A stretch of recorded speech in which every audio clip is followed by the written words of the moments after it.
So you have a dado cut here with what are called dog bones, and they accept this triangulated shape here. The reason you need that is because the router bit is a cylindrical form and it cannot make a hard turn without creating a curve.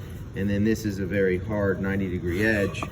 And we've created this to allow the screw, or actually the impact driver and its bit, to go on angle into the screw, which actually puts the screw a little bit on angle into this 3/4 piece of plywood, which is beneficial for slippage, and it creates an angular, so if any kind of weight goes on there, and it actually cinches the whole thing in. So believe it or not, it doesn't need to go straight in. We actually want it to go on like a 10 or 12-degree interior angle.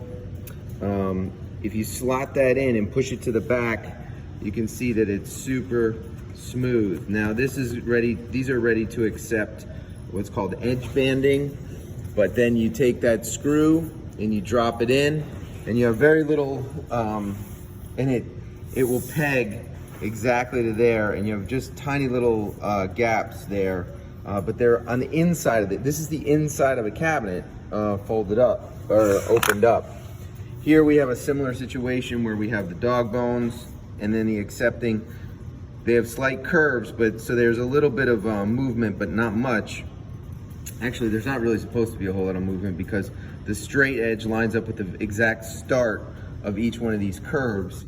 And then the rabbit cut at the back lines up. So there's 1, 2, 3, could be as many as you want, but this folds up. Hold on, this folds up into absolutely, once it's pegged, it's absolutely perfect. You just line that up a little bit and boom. And then on the back side, I don't know if we can see, I'm only dealing with myself, that rabbit cut works.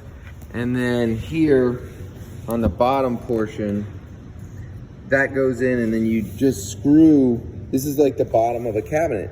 You never see it, and you can plug it with wood filler at the back end if you wanted to paint it or clean it up super tight.